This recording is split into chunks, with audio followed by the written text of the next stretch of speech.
Now, one of the things that we have focused on a great deal, especially since the Enlightenment and the Reformation, not that it didn't exist at all before, but especially that, is ideas and what people believed. As though the key thing was to make sure people believed the right thing. And someone who believed the wrong thing, a heretic, or somebody who had a different political perspective than you, that was intolerable. And that was the problem. And you had to, for example, the point of political campaigns was to convince enough people to believe the right thing and vote for it. And I think I've become quite skeptical of that as a way of resolving problems. I think it deepens problems because it deepens the division between people and creates problems in their relationships. And finding ways, not of, you can't wipe that out, you can't dismiss it, you can't disregard it, but if you see that as the primary way of organizing your society, rather than relationships being a way of organizing your society, it seems to me you're in for trouble. And I think the only way we're going to get to the kind of pluralism that was sort of being hinted at earlier on, whenever Mike was talking about people, who didn't agree with each other but could work together, for example. They could work together not because they all signed up for the same proposition, but because all of them had a concern about the community in which they lived. And it seems to me there's something in there that's important. And of course what Cedric was pointing out was that's not something that you can apply some kind of rule to in every different circumstance, other than a rule that says I'm going to treat other human beings as human beings. But I want to move your insight up a bit to the geopolitical level. So Russia, China, the United States, which are the big great powers, rivals today, they never had a territorial problem, especially today. Whatever the past is, Russia's territory has never been really safer. China's territory certainly has never been safer, whatever they say about Taiwan or the South China Sea. And the United States has never had a territorial threat since 1812. So it's not about territory. No matter, even if they all say that it's about territory and it's about their physical structures and boundaries, it's all about the ideas, how they want the world to work. Each one thinks they want the world to work their way. And so war, like the war in Ukraine, is basically, I think, a struggle between the United States and the other power, especially Russia, but with Chinese, semi-collusion, is a war for the domination of Europe and the world in terms of how the world is to be organized and thought about. So war, I think Klaus was right, is politics by other means. It's how do we implement our political ideology, how do we implement our way of thinking. Now, how can we translate that up to, and I know we've been trying, to a dialogue, for example, between the Russians and the Chinese and the United States. Let's go beyond just to the point where we can resolve that kind of issue before it becomes even worse. Because right now, for example, in the United States, we have cut off all contacts with Russia other than at a very local military level, for example, in Syria, among local commanders, where there is communication so we don't kill one another. But all of our traditional ways, even during the Cold War, have been cut. The National Academy of Sciences of the United States has cut all relationships with Russia. That never happened before, even at the height of the Cold War, even when the probability of nuclear war was about 30% in between October 19th and 29th, 1962. That's happened. So as the world goes to this fracture, this dangerous place that Sandeep called, we don't seem to have the mechanisms. Local mechanisms won't work, but at what level? Now you brought up scientists as one of the great barrier crossers in the Cold War, which really helped on disarmament. But what do we have now?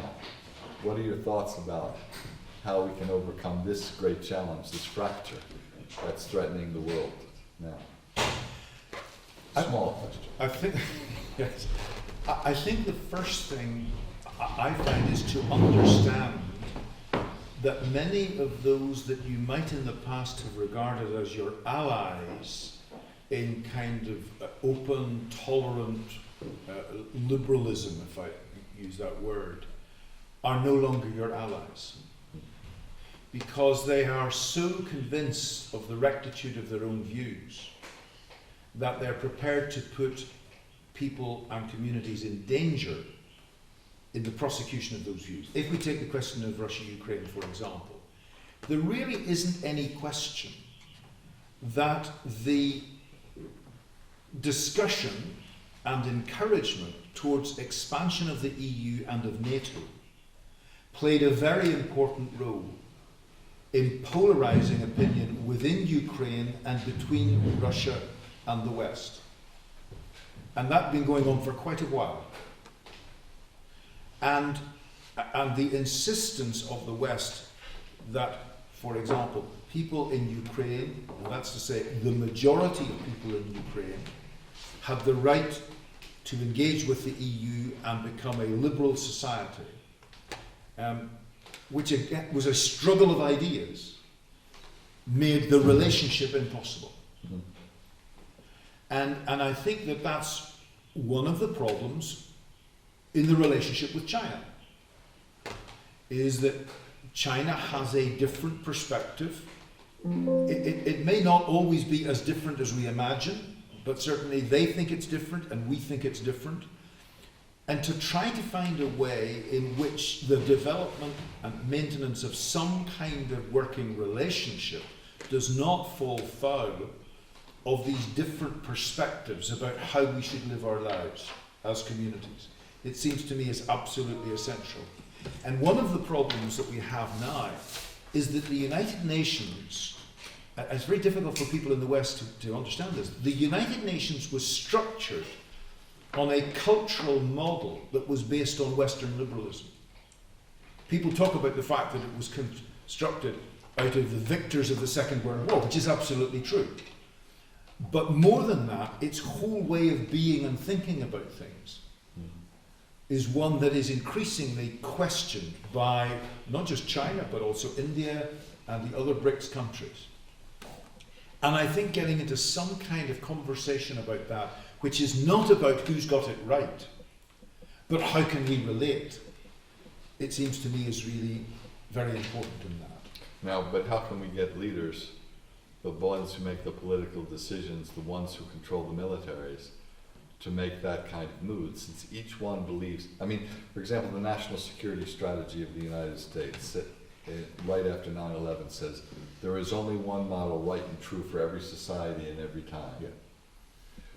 By the way, at the exact same, almost at the exact same moment, a little bit after, President Ahmadinejad of Iran had exactly the same declaration before the Iranian parliament, although his view of the world was quite different. So how can the United States, Russia, China, or the other powers just come to a kind of agreement to live and let live, to a degree, without going to war? And right now we don't see the leaders of any of these countries doing it. Each one does want hegemony. I personally would prefer American hegemony to Russian hegemony in China, I must say. That's my personal preference. And Western notions of human rights to be dominant in the world. But can we live in a world where that's just not the case for the rest of the world? I find that sometimes, when faced with a very difficult problem, it's necessary to turn things on their head,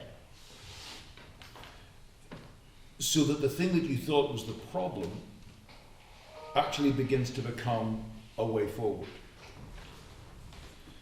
So, for example, many people in Northern Ireland, on both sides, believe that those who were in the military and in the police and in the paramilitary organisations were really the problem, because they were all into fighting with each other, and that's what these guys were all about. But when I started engaging with them, I began to find and to feel something different. They had a job or a commitment which was very important to them, but they also had a much greater appreciation of the cost of the violence than people who were simply observers. And I find that if I talk to people in the British Army, for example, particularly officers, but not exclusively so, they had a much greater openness to members of the IRA than political representatives had. Because they came to the point of saying, well, I completely disagree, and if we get a chance, we'll kill them. But they will do the same to us because they're soldiers. They see themselves as soldiers. I'm not into the politics of it. I'm not into the legal structures. We have to abide by all of that stuff. But actually, the key thing is, can we deal with this question? Because my mates are being killed and their guys are being killed, and actually that's not good for any of us. So although there has often been the sense by those who are not involved in that these are the people that are causing the trouble, I actually wonder whether or not it may be that those who are involved on the military side, who actually understand what will happen when we go to war, that they and their friends will die, may be a more productive bunch of people to engage with. And the thing about it is, as we're discovering in Israel, if the people on the military side start turning to others in society and say, you know what, I'm not going to fight that war. You're going to give me that order, I'm not going to press the button. Then that's incredibly powerful. And yet we haven't really thought about that. We've thought a great deal in terms of the politicians who get elected. And part of that is because we have sanctified democracy in a way that I think is beyond reasonableness. And I think some of these people, and you've pointed out, and you've written about this as I recall, that actually it wasn't a politician who stopped us having a nuclear war 50 years or more ago. It was a guy in the military who said, you know what, I'm not going to press that button because I think this is a big mistake.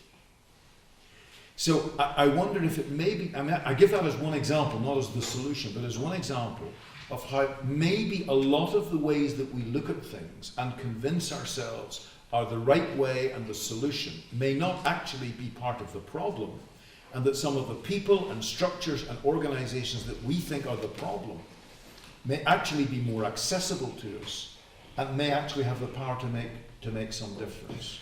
I think you're right, and we both have experience working with military of the other side. For example, Russian military, quite reasonable to a certain degree. But there's a big problem to overcome. Political control of the military, which in general we believe is a good thing for democracies and even in other societies, means that the military can't act on its own. They have to have political consent. And second, if the military goes on its own and proposes things, then they're being disloyal. And they're usually dismissed, which is why most of the times it's only retired military that can make the kinds of moves you're talking about. So one of the venues that is probably a good venue for doing this is a sort of takeoff on what happened during the Cold War, scientific conferences in which military can participate. Science is something that everybody still can sort of agree on, can be discussed in an objective fashion. Even diplomacy can be discussed as science. And I think that that's probably the best venue in the world today for the kinds of things you're hoping for. That is bringing people of different expertise in scientific fora, which is still fairly open and still fairly global. Probably the only thing that is, even more so than business. Let's open it up a little bit and see if there are some other questions and comments. Come on. Well, thank you. Listening very carefully to this excellent discussion, and I was very taken by the comment that was made about what the US, Russia, and China want. I can fully agree that the US and the Chinese more or less are contesting over what the future geopolitical configuration of the world should be. I'm not very sure what Russia wants. I mean, to me, based on my own analysis and what I've read, my impression is Putin is trying to recreate a kind of a Russian sphere of influence within the Russo-speaking lands of old. And essentially, I like what a British analyst in the UK called Mark Galeotti. He referred to Russia as a dark power. I mean, they would like to disrupt because they can do it, right? I don't think he would argue that they have a goal, an end goal in mind. It's like, you have to deal with us because we are here and we are not to be messed with, and you have to take us into consideration. I myself not very sure whether Putin has a very big global program and end game. I just want to throw it out there, see what. No, I think he does. I think he's a student of Ivan Ilyich. He's a sort of nationalist philosopher who Trotsky had saved. I'd say a borderline fascist, but who had a very particular notion of how the world should work and how Russia should lead that particular world movement. It's not all that different in terms of aim, not the ideology, that Öcalan had for Turkey in terms of the PKK, of a Marxist-Leninist view of the world in which, not saying that Putin is a Marxist-Leninist despite his background, but the world centered on Kurdistan, that Kurdistan was the fount of civilization, and that it should be the vanguard of a world movement based on that kind of philosophy. I think Putin actually does sincerely believe that to be the case, given his, his readings and his devotion and the kinds of ceremonies he's participated, which honor that kind of nationalist dialogue. So I do think he has a strategic vision. I do think the Russian military also has a very strategic vision beyond just buffer states of how the world should be organized. I must say the United States, of course, they're very much organized like Imperial Rome. They divide the world into proconsulships, which are called combatant commands, and world leaders actually have more interaction with these proconsuls than they actually do with politicians. The Russians really want a structure that will displace that, as do the Chinese, and they have very clear ideas about how they're going to go about doing that. But I think there is also another element which is kind of implied by what you were saying, Kumar, which is the sense that they have become disrespected. They are not given due regard. And it's true. And they do things that help to make them disrespected. But that's often the case too, that people find themselves doing things that bring about the very result that they don't want. But I do think that issue, whenever you listen to what he says and you read what he says and you look at how he reacts to things, that's a really important element in it. I don't in any way dispute the other kind of practical representations of that. But it seems to me that is one area that could be addressed. And is one of the reasons why things have gone very badly wrong, is because it has not been addressed. And I've often said, for example, if there had been a serious attempt at the end of the Cold War to say to Russia, we now have a wonderful chance to build a new world order, but we absolutely cannot do it without you. We need to sit down together and we need to think about what this new world order might look like. And by the way, we need to sit down with the Chinese as well. We need to sit down with others. The complaint of the Chinese, a lot of the time, is about the century of humiliation. And if we need to focus on both of them. One is, this is about history. It's not just about the here and now. It's a century. And it's also about humiliation. It's about how we feel and how we feel we've been treated and so on. Which is actually back to something that Michelle was talking about earlier on, when she was talking about how I want to be treated, how I want to be regarded. So I think there's something really important in there. I don't say that that's the solution to everything or the cause of everything and so on, but I think it is a really important dimension of things. It is. I mean, no one's really done a study of why defeated countries countries that have been defeated in war sometimes become more bellicose while others accept the peace. No one's really done that much a study. Why some countries, the ones that become bellicose, do feel humiliated, but there's a caveat to that. Sometimes they deserve to be humiliated. For example, one of the reasons Germany in the First World War became the protagonist of the Second World War, one of the ingredients, of course, was the humiliation of Germany by the Versailles Treaty. But the performance by Germany, which was much worse in the Second World War,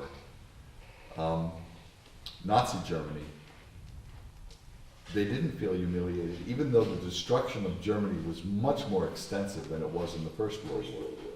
And the reason I think that they didn't feel humiliated is because the German people, the spell was broken, and they recognized that what they had wanted as a world system just was an impossible one. It was a horrible one.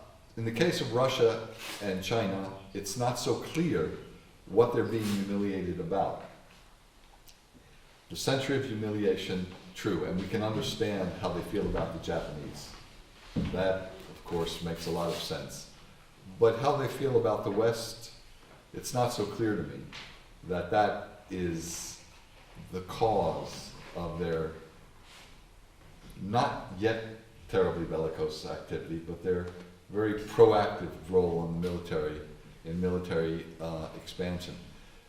For Russia, it seems even more ambiguous. The Stalinist period led to great suffering on the part of a large part of humanity. And the end of the Cold War meant really the end of that kind of way of dealing with things. Now, Russia didn't accept defeat in the Cold War. The Russian people never really had the kind of reckoning with their past that the Germans had. And I think that is one of the problems that we face, because Russia never, Putin certainly, but Russia never faced what the period of communism meant for the rest of the world, what it meant especially for Europe. And so, yes, they feel humiliated because they were defeated in the Cold War, and the United States certainly was arrogant with respect to Russia after the Cold War, felt they were weak, felt they could advance their interests without consulting Russia. But there was never an attempt by the Russians themselves to engage with their past, and there certainly is less now. I think we could pick that up and explore it, because it seems to me one of the problems is that the United States has not addressed its past at all. And even when you get a president like President Obama, he talks about it in terms of African Americans, but very little attention is paid to the people who actually lived in the place before either the African Americans or the Europeans went. The indigenous people who were there get absolutely no attention, including from a president like Obama. They're too small a part of the electorate. But but that's, you see, that's the really interesting thing. What that is saying is, actually, in a democracy, you don't matter if you don't have the votes, which is, of course, the opposite of liberalism. And this is one of the things that seems to me is being exposed. People have talked a lot about liberal democracy. The truth is, liberalism and democracy are in opposition to each other. They're not something that goes together at all. Because liberalism is about freedom, including for minorities. Democracy is, as you quite rightly say, who gets the votes. And I think there are really, really big issues in there. So that, for example, whenever the United States comes into a place, it feels it's the cavalry coming in. And they don't understand that actually that's not terribly well received. And in Northern Ireland, for example, at 9/11, there were publicly, everybody said how terrible it was, and we were very sympathetic with the Americans. I have to tell you that privately a lot of people were saying, well, maybe now the Americans understand what terrorism's like, that the rest of us have been suffering, that they've been prepared to support in various parts of the world. So I think that it's easier to say how others have not accommodated themselves and really addressed their past. And it's absolutely true. But we're all in this, to coin a phrase, we're all in this together, which of course we weren't. Let me disagree with you about Please. democracy. Please. I think you tend to view democracy as the imposition of the will of the majority, of the electoral majority, which can lead to tyranny of the majority and mob rule. And I tend to view it quite differently. I tend to view democracy as the alienation and transfer of power by electoral majority, and the institutions and rules of equal opportunity and rights before the law, which protects minorities. So I don't see it as the imposition of majority will. I see it as the ability of a majority to get rid of power and to change power, and the protection of minorities through equal rights before the law. All majorities, all minorities. So, But you see, I agree with you. I agree with you about that. But as a practicing politician, that's not what the population believes. So, in my view, the only real justification for the electoral process is as a way of transferring power without violence. yes. But that's not the way the population sees it. The population sees it as, you're my representative, and I voted for you, and I expect you to deliver for me. They don't see it in terms of the transfer of power that you're describing. I agree, and I agree that that's a degeneration of democracy that certainly characterizes the United States and Western democracies now. I mean, back when the United States was writing its Constitution, the Federalist Paper number 10, James Madison, the author of that, said the biggest problem we're going to face is two: tyrannies of the majority and factions, political parties. And how do we overcome this? It says we're going to overcome this two ways. We're going to build a city that doesn't belong to any of the states, completely independent. Call it Washington, D.C. And we're going to build a building, actually a physical building, capital, and we're going to force, under penalty of arrest, the representatives to leave their homes, to leave their states, and come to this capital and deliberate, where they can have no contact with the people at home, which will be creating a constant pressure of them. And through this sort of deliberation, they will come to consensus. Well, that worked for about a year or two. And it certainly wouldn't work in the modern world. And I don't think we've come with social media and this immediate pressure, 24 hours 7, and especially through the news cycle, where there is no gap between the pressure, the popular pressure, the populist pressure on politicians, and deliberation. There is no deliberation. And so they're forced to respond to the moment. One of the things Alexander Hamilton refused to have for the United States government was referenda. Because he said, if we have referendum, we're subject to the passions of the moment. Let's have regular elections. Unfortunately, the regular elections no longer play the part they did before. And the other part of it was the question that you mentioned, was the question of political parties. And for quite some time, there was still a degree of fluidity in the political parties. I mean, famously, Churchill started as a conservative, became a liberal, and then became a conservative again. He said anybody can rat, it takes a man of real character to re-rat. But you couldn't do that now. And even when it comes to voting, even in the House of Lords, never mind in the House of Commons, the whip is remarkably strong. And so it's not a question of, I often say, we've got another conscience vote. And they say, what do you mean? I say, we're voting on the basis of the conscience of the chief whip. There's in politics, and the complexity of politics is such that, to be honest, the vast majority of us don't know the detail or the argument of what we're voting on.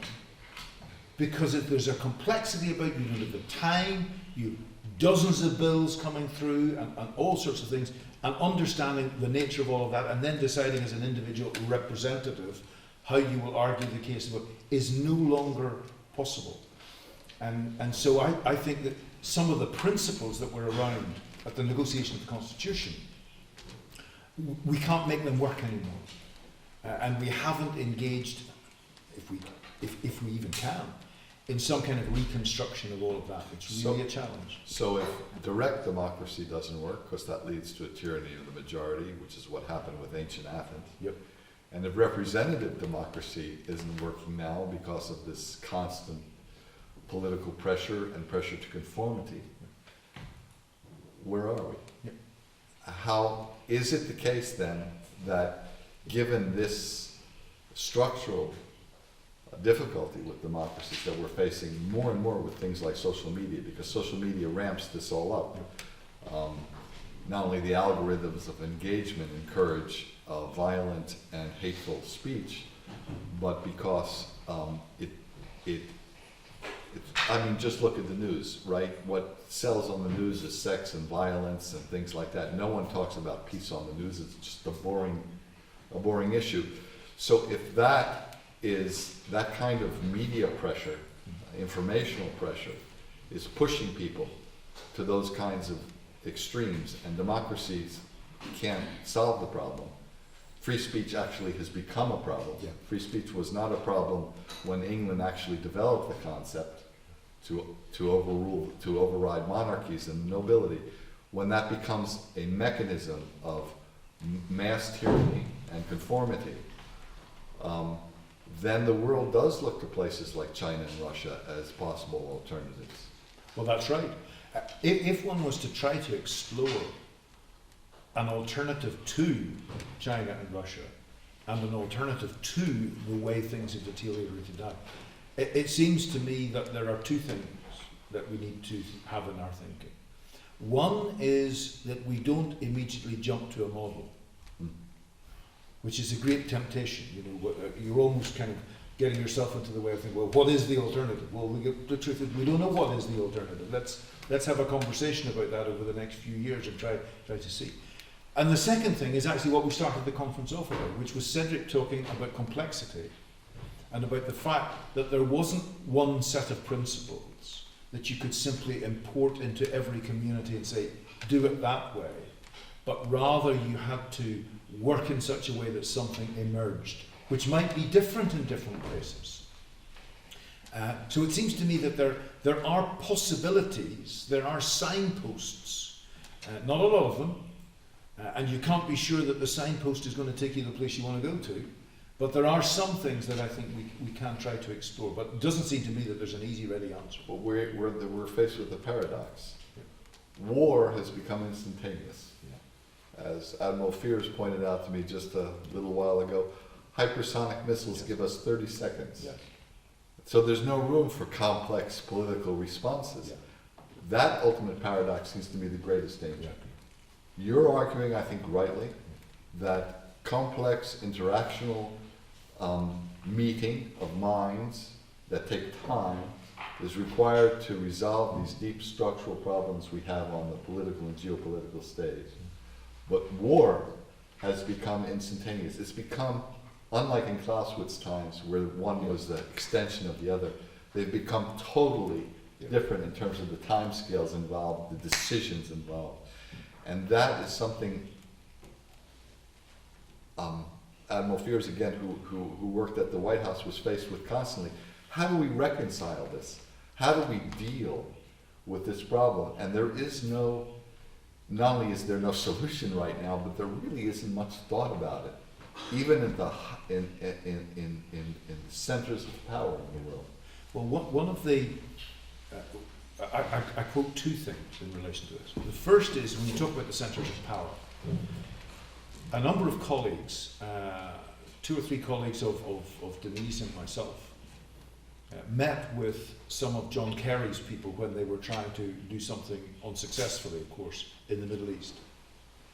And they talked together for a little while. And then one of my colleagues said, well, you know, when you're engaging with these people who are in this difficult situation, how do you deal with the anxiety which is around? And the response was, we don't talk about anxiety.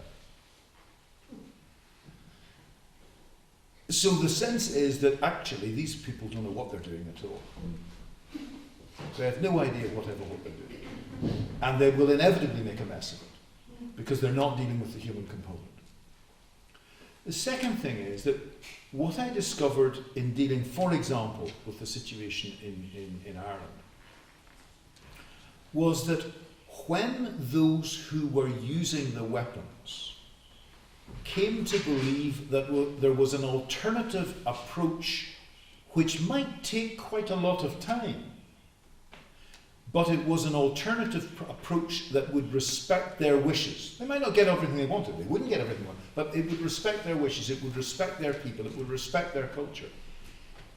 It was possible for long periods of time to have no killings and no bombings. And that's why I focus again and again on the importance of those who are in leadership in Russia, in the United States, in China, in Europe and elsewhere, coming to understand the human dimension, that if they can open up the possibility of conversation, ultimately, unless we get to the point where we actually abandon everything to artificial intelligence and there's no human agency at all in terms of the firing of weapons, which of course is not that far away. Right. And if we do that, then we are stuffed. I don't see how we're going to avoid it. You got 30 seconds, right? You don't have time to ask the president if he's going to strike. Well, exactly. So if you get to that point, we're stuffed, right? Just time to have a decent glass of wine, and that's it. We're all over. But before that, if we can get people to the point where they say, you know what, don't run that algorithm, don't press that button. Just let's have a conversation about this. Then I think you create some kind of space. And you know, one of the things, I'm not a great watcher of football, unlike our friend Rich, who absolutely loves it. But the thing I do know is this: if I'm watching a football match, the real ace player is the one who is in a situation where they look completely trapped by the opposition, and yet they can create space in which they can actually target the ball. It's that capacity to create space. And I think creating space is not just about geographical or psychological space, it's also about creating time to do things. And that the danger is, if you lose that, I agree with you. Well, that's all well and good, but where do we find such leaders? Where do we find such people to stop paying attention to the political pole of the moment and the need for constant funding from their fundraisers and the mass pressure on them to do this, otherwise they're going to be whacked in the media, to stand back and take that kind of principled stance?